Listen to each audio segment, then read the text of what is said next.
Assalamualaikum warahmatullahi wabarakatuh. Perkenalkan, nama saya Riani Zulfani Swatin dari kelas 2023B dengan NPM 232151061. Pada video pembahasan kali ini, saya akan membuat video tutorial untuk mengkonstruksi gambar pada soal berikut untuk memenuhi salah satu tugas ujian akhir semester aplikasi komputer matematika. Berikut tutorialnya. Yang pertama, setelah kita membuka GeoGebra-nya, lalu kita pilih circle atau lingkaran. Kita akan buat lingkaran dengan jari-jari 6 cm. Oke, setelah itu kita akan mencari titik potong antara lingkaran tersebut dengan sumbu X dan lingkaran dengan sumbu Y.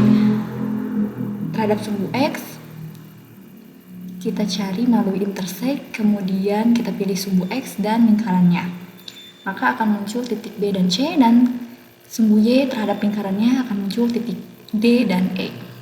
Oke, setelah itu kita ke midpoint untuk mencari titik tengah antara A dengan C. Maka akan ada titik F sebagai titik tengahnya. Selanjutnya kita akan membuat lingkaran kecil setengahnya dari lingkaran yang 6, yaitu dengan jari-jari 3. Setelah itu kita akan mendilatasi untuk membuat lingkaran yang lebih kecil dari titik A ke titik E dengan faktor skala 1/3.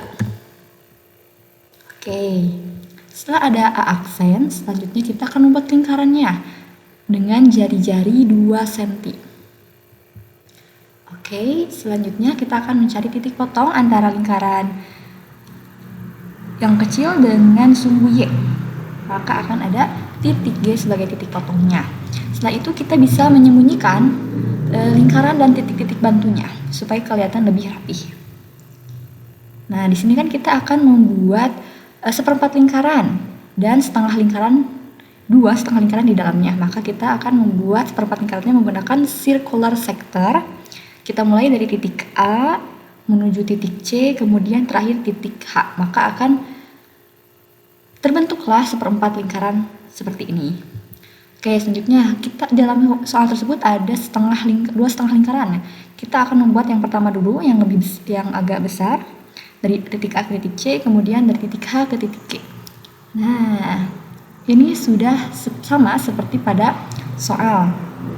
Kemudian kita untuk lebih mirip lagi kita bisa menyembunyikan label nama titik tersebut. Oke, kita hapus terlebih dahulu.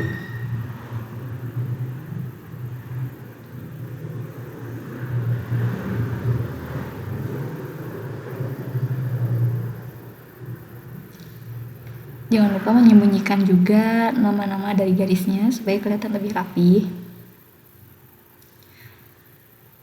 Nah, setelah itu kita akan mewarnai seperempat lingkaran ini dengan warna biru dengan cara klik kanan, kemudian ke setting dan pilih color, dan kita pilih warna biru. Kemudian opacity-nya atau kapasitasnya kita perbesar. Nah, setelah itu kita akan membuat setengah lingkaran dengan jari-jari 3 ini dengan berwarna putih. Kita ke color dan pilih warna putih. Oke.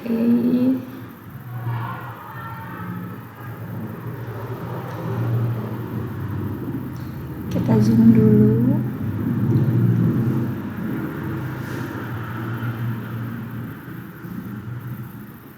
Nah, kita pilih dengan warna putih.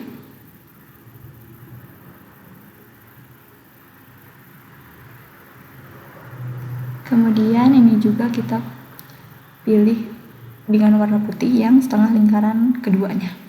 Oke. Nah, ini kita sudah jadi konstruksinya untuk membuat seperempat lingkaran dan dua setengah lingkaran di dalamnya dengan ukuran lebih kecil. Kita diketahui pada soal tersebut bahwa jari-jari seperempat lingkaran ini adalah 6 cm, maka kita tulis terlebih dahulu dengan teks, lalu kita ketik 6. Oke. Nah, selanjutnya supaya kelihatan lebih rapi, kita juga bisa menghilangkan titik dan nama dari garis tersebut. Untuk supaya terlebih mirip lagi, kita bisa menghilangkan akses dan garis-garisnya. Maka ini dia konstruksi gambar seperti pada soal. Sudah sama bukan? Oke, kita screenshot terlebih dahulu untuk kita jawab untuk mencari luas dari yang diarsirnya di Word. Nah, ini sudah disimpan di Word, lalu kita akan mencari luas daerah yang diarsir. Tahap pertama adalah kita akan mencari luas dari 1/4 lingkaran yang berwarna biru ini. Rumus lingkaran itu kan pi r kuadrat, maka kita tulis 1/4 dikali dengan pi dikali dengan jari-jari, yaitu r kuadrat. Oke, setelah itu kita masukkan pi dan jari-jarinya. Kita copy lalu kita paste. Kemudian pi-nya adalah 3,14 dan jari-jarinya adalah 6 cm.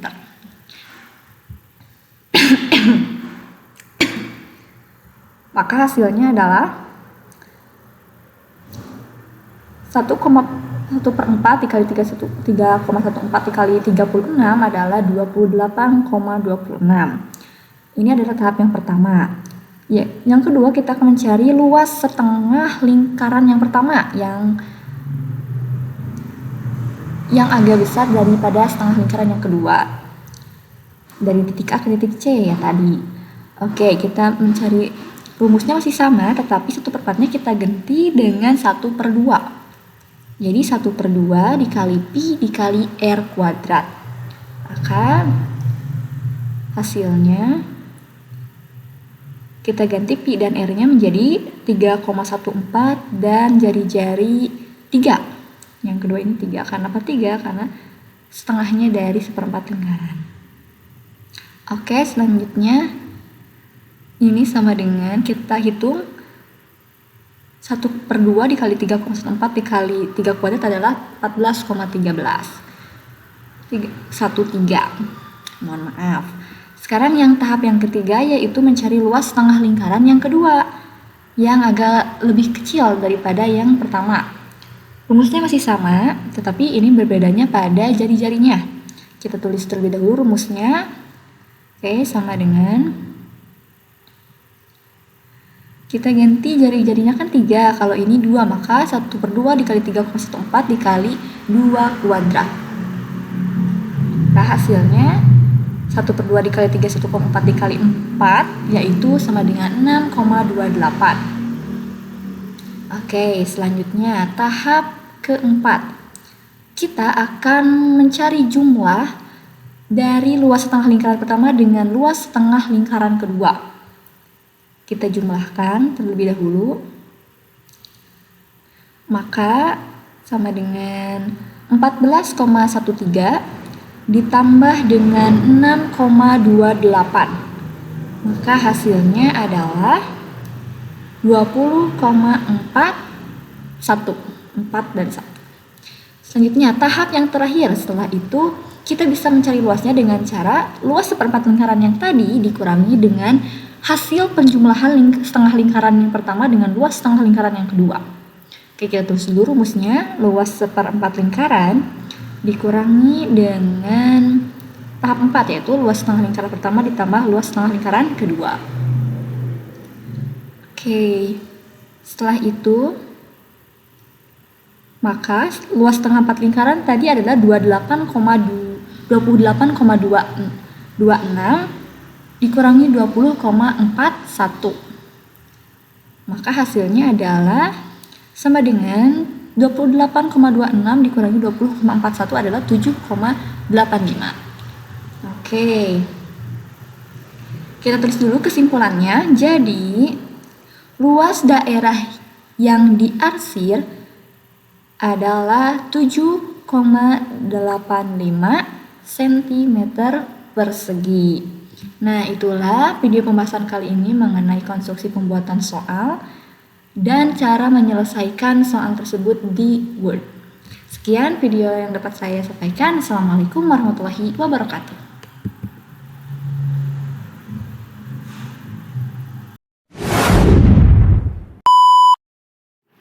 Assalamualaikum warahmatullahi wabarakatuh. Perkenalkan, nama saya Diani Zulfani Swatin dengan NPM 232215161 dari kelas 2023B. Di sini saya akan membuat video tutorial untuk membuat G-form pengumpulan tugas.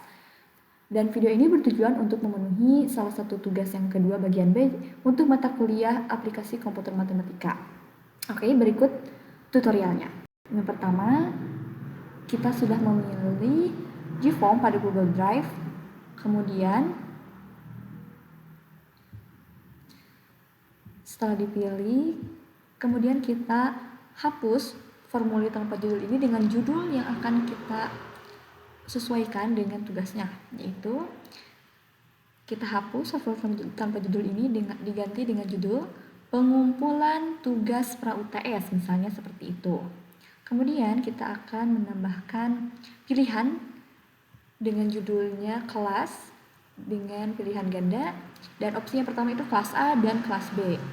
Nah, setelah itu kita isyaratkan bahwa bagian ini tuh harus diisi, wajib diisi, kemudian kita pakai pengaturan titik 3 dan pilih buka bagian berdasarkan jawaban. Nah, setelah itu kita membuat bagian yang baru, yaitu bagian 2 dengan judul daftar nama kelas A. Oke, setelah itu kita kembali lagi ke kelas dan pilih lanjutkan ke bagian daftar nama kelas A pada pilihan A. Nah, setelah itu kita buat lagi bagian yang ketiga, yaitu daftar nama kelas B.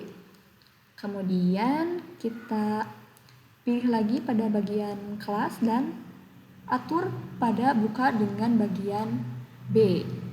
Maka setelah itu kita buat bagian yang baru, bagian 4 untuk mengumpulkan tugasnya, yaitu upload tugas judulnya. Kemudian kita akan mengisi nama-nama daftar nama kepada kelas A ini, yaitu kita tulis dulu judulnya yaitu nama, kita pilih drop down, kemudian kita akan memilih namanya di pada kelas A. Ini sudah diurutkan di sheet Google Sheet. Kemudian kita copy, kemudian kita paste di pilihan opsi. Nah, ini wajib diisi juga. Kemudian kita setelan, setelah bagian 2 ini dibuka, diisi, maka akan lanjut ke upload tugas. Selanjutnya pada daftar nama kelas B kita isi nama, pilihannya, kemudian drop down, dan kita isi nama ini dengan daftar nama kelas B. Kita kopikan,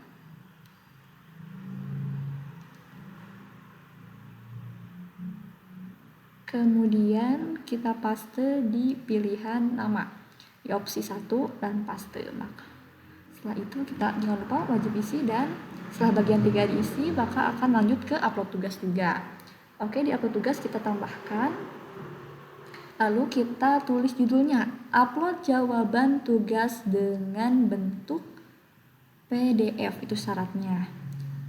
Deskripsinya seperti itu. Kita lanjut ke upload file pilihannya, dan izinkan hanya jenis file tertentu, jadi hanya jenis file PDF saja yang bisa dikirimkan. Ini juga wajib diisi. Oke, setelah itu kita tambahkan pertanyaan. Nah, di sini saya akan melakukan survei. Yang pertama itu mengenai kepuasan dari materi dan pembahasan yang telah dipelajari. Kita copy dan kita paste di sini dengan pilihan skala linear dari 1 sampai 5, dan kita kasih keterangan. Satunya itu sebagai tidak puas, dan 5 itu sangat puas. Oke, jangan lupa wajib diisi. Kita klik dan kita tambahkan pertanyaan kedua, yaitu mengenai tingkat kesulitan soal. Apakah sudah sesuai dengan harapan siswa tingkat kesulitannya atau belum? Kita paste di sini dengan skala linear, dan kita kasih keterangan 1 itu tidak sesuai dan 5 itu sangat sesuai atau sesuai. Oke, selanjutnya kita tambahkan pertanyaan dan isi dengan bagian 3, yaitu apakah pembelajaran yang mereka lakukan ini sangat berkesan untuk mereka dan bermanfaat. Nah, kita juga pilih skala linear, kasih keterangan bahwa 1 itu tidak berkesan dan tidak bermanfaat, dan untuk 5 itu sangat berkesan dan bermanfaat. Jangan lupa wajib diisinya kita klik. Oke, ini dia formnya. Kita lihat dulu, perhatiin jauh dulu. Kita contohkan dulu dengan kelas B, maka akan lanjut ke bagian daftar nama kelas B. Berikutnya langsung ke upload tugas. Nah, seperti ini tampilannya. Oke, setelah itu kita akan membuat form ini itu terbagikan dan siswa dapat mengisinya. Kita publikasikan, kita klik publikasikan. Nah, kita publikasikan, kemudian pastikan bahwa responden ini siapa saja yang memiliki link. Lalu kita klik publikasikan. Maka ini sudah terpublikasi dan siswa dapat mengisinya. Nah, demikianlah tutorial membuat G-form untuk pengumpulan tugas. Terima kasih atas perhatiannya. Wassalamualaikum warahmatullahi wabarakatuh.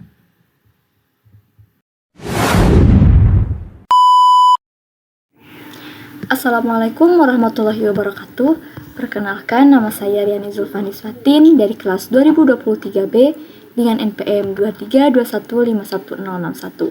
Pada video kali ini, saya akan menjelaskan mengenai bagaimana cara kita melihat apakah terdapat perbedaan antara kemampuan geometri kelas A dengan kelas B dengan beberapa uji di SPSS. Yang pertama ada uji normalitas, uji homogenitas, dan uji rumusan masalah apakah terdapat perbedaan yang signifikan antara kemampuan geometri kelas A dan kelas B. Nah, yang pertama kita sudah membuka dulu nama kelas dan juga NPM dari siswa. Nah, di sini kita juga disuruh untuk menentukan nilai beserta jenis kelamin yang berdasarkan dari NPM jika ganjil itu laki-laki dan genap itu perempuan. Berikut tutorialnya.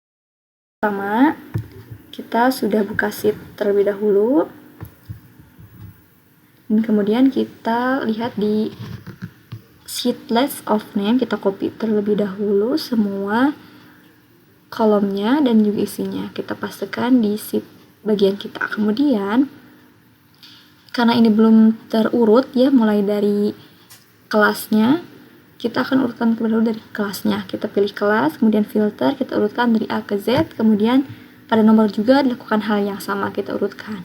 Kemudian saya menambahkan kolom baru yaitu untuk identitas. Identitas ini akan digunakan nanti di SPSS ada. Yang kemudian jenis kelamin untuk pencarinya yaitu kita klik if, terus isod, dan kita klik C2, kemudian kita pilih L sebagai laki-laki dan tanda P sebagai perempuan. Enter.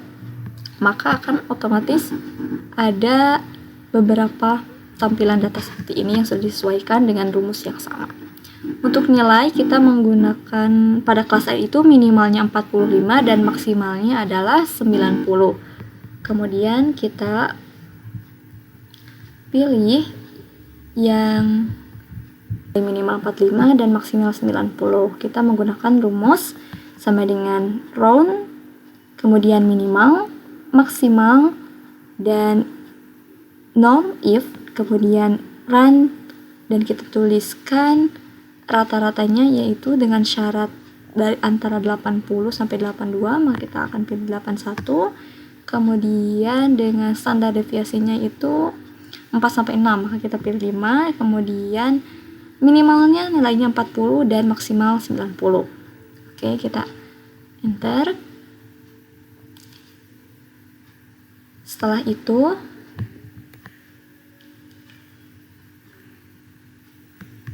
akan muncul nilai sesuai dengan rumus tersebut. Kemudian kita bisa drag sampai ke urutan 75 karena kelas A ini ada 75 siswa. Kita drag sampai ke 75.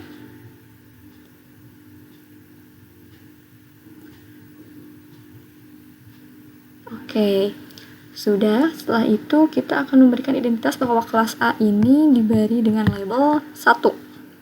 Kita drag juga sampai ke urutan 75.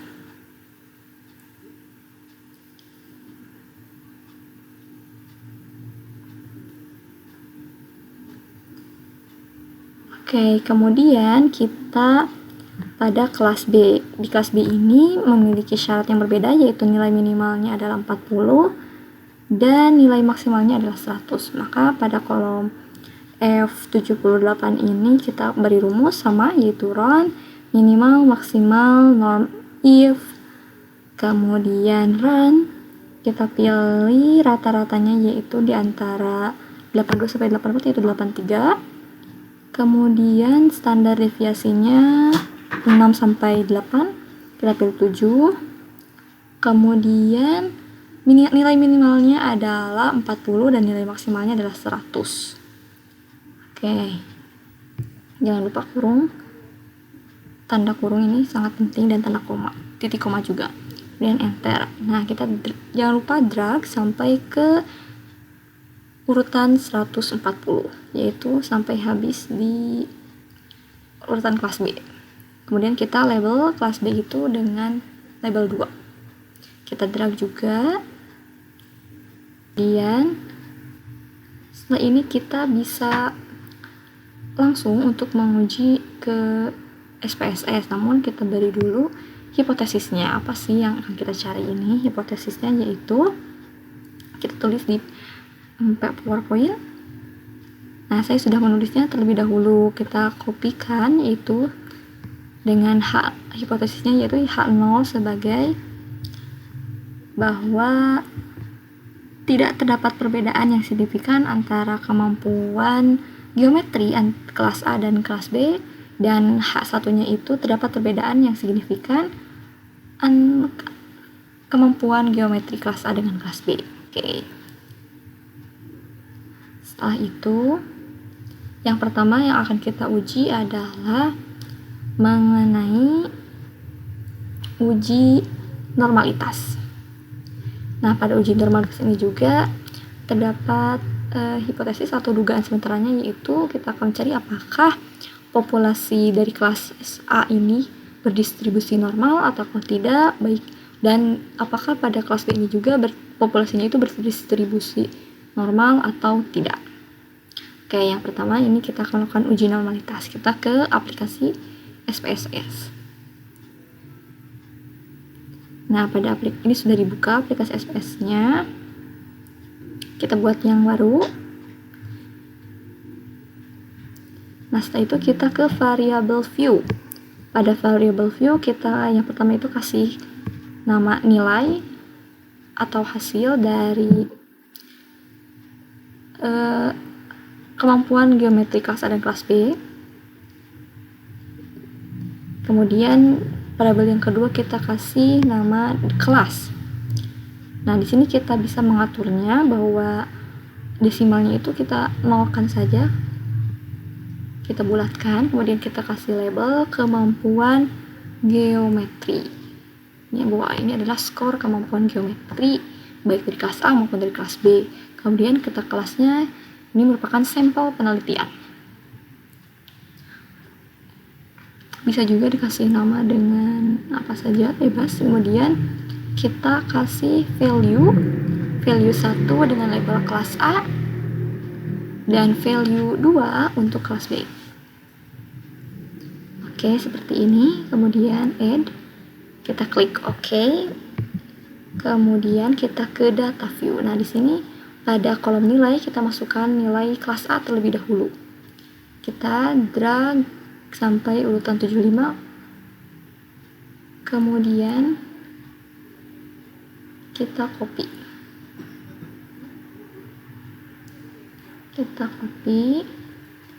Kita paste di kolom nilai.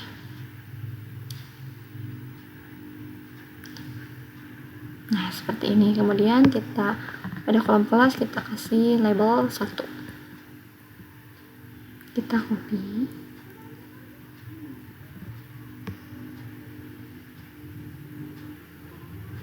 Nah, selanjutnya pada nomor 76 kita masukkan nilai dari kelas B. Kita pilih, ada spreadsheet, kita copy sampai urutan 141 dan kita paste di nomor 76. Kemudian pada kelas kita pilih yang label 2. Nah, seperti ini. Selanjutnya kita akan mencari atau menunjukkan uji normalitasnya. Kita ke deskriptif, kemudian ke explore. Nah, namun sebelumnya di sini ada yang lupa, yaitu pada measure kita ganti menjadi skala atau scale. Kemudian kita pilih ke deskriptif dan explore. Kemudian yang kemampuan kita masuk ke dependent list dan sampel pada factor list. Kemudian kita pilih plots dan kita pilih normality plots. Klik OK, maka di sini akan muncul datanya. Kita lihat bahwa di sini rata-ratanya yaitu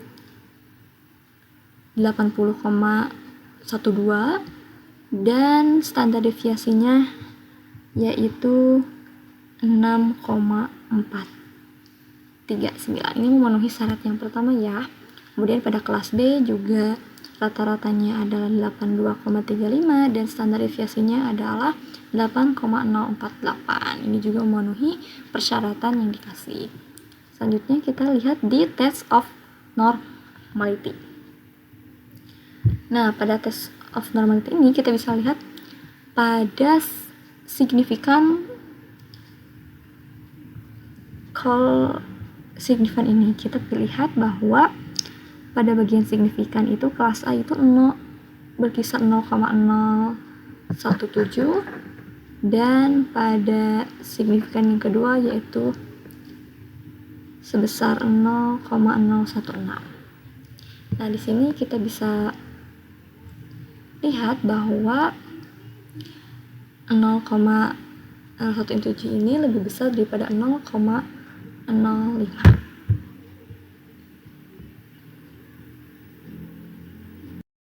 Nah, ini sudah terlihat bahwa pada signifikan kelas A itu dan kelas B ini menunjukkan melebihi dari 0,05. Maka kita screenshot. Terlebih dahulu kita akan membuat kesimpulan mengenai uji normalitas ini pada PowerPoint. Oke. Setelah itu kita insert gambar yang sudah di screenshot tadi, kemudian kita akan menandai bagian yang merupakan bukti dari tes uji normalitas ini, yaitu kita pilih shape lingkaran, kemudian kita beri tanda pada 0,17 ini dan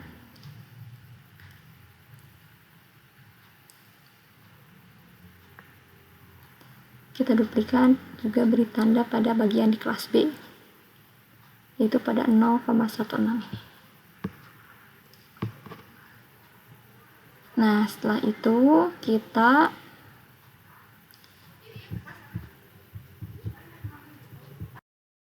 setelah itu kita beri kesimpulan pada uji normalitas ini. Kita pilih tambahkan teks, kemudian kita tuliskan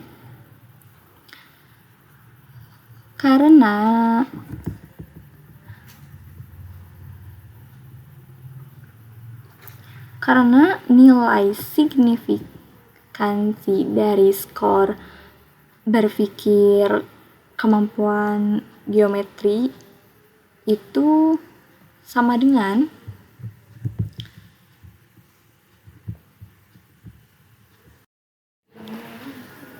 sama dengan 0,175 lebih besar dari 0,05, maka H0 diterima. Artinya, sampel skor kemampuan berpikir geometri berasal dari populasi yang berdistribusi normal. Kemudian pada yang kelas B ini, kita beri kesimpulan juga bahwa karena nilai signifikansi dari skor kemampuan berpikir geometri kelas B sama dengan 0,16 dan itu lebih besar dari 0,05, maka H0 diterima. Artinya, sampel skor kemampuan berpikir geometri berasal dari populasi yang berdistribusi normal. Nah, setelah keduanya ini memiliki data yang berdistribusi normal, kemudian kita akan menemukan bahwa keduanya ini memiliki variansi yang homogen atau tidak.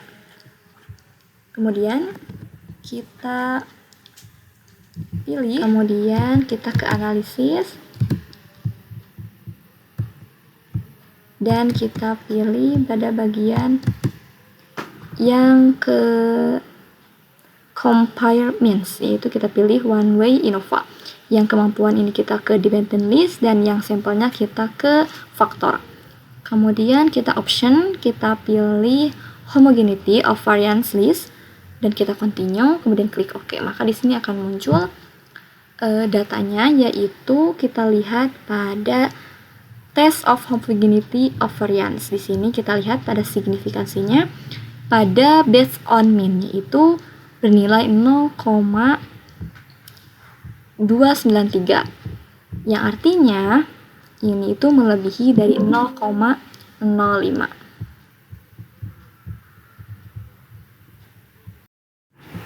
Nah, kemudian kita screenshot kembali untuk menuliskan kesimpulan dari hasil uji homogenitas ini pada PowerPoint. Kita pilih insert dan pilih gambar yang setelah di screenshot. Kemudian kita kasih tulisan kesimpulan.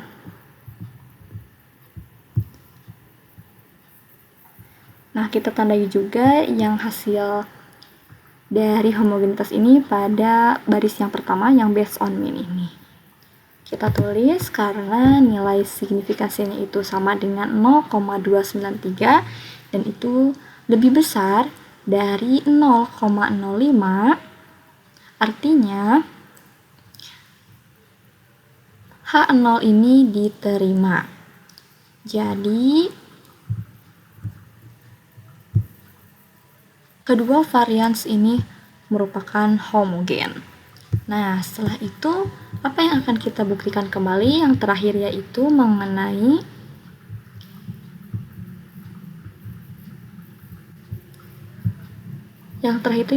ujian rumusan masalah atau uji T-independent.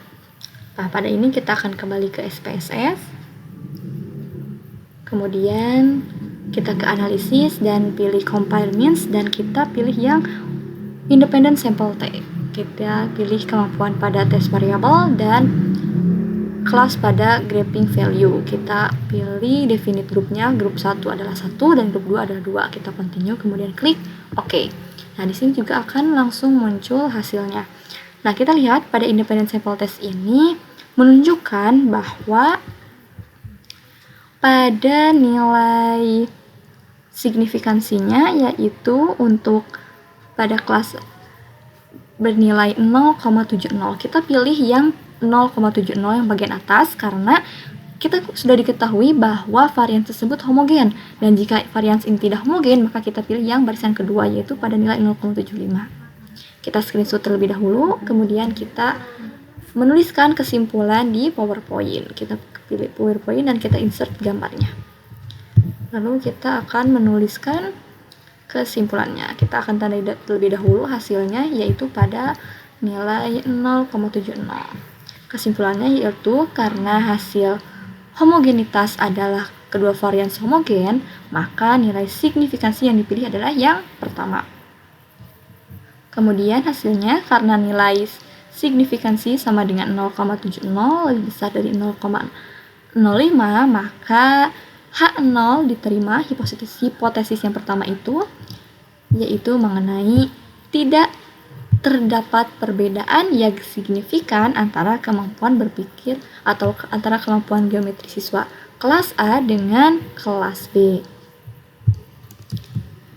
Nah, itulah mengenai untuk tutorial bagaimana cara kita mengetahui apakah terdapat perbedaan antara kemampuan geometri dari kelas A dan kelas B pada aplikasi SPSS mengenai beberapa uji. Mungkin sekian yang dapat saya sampaikan. Terima kasih atas perhatiannya. Wassalamualaikum warahmatullahi wabarakatuh.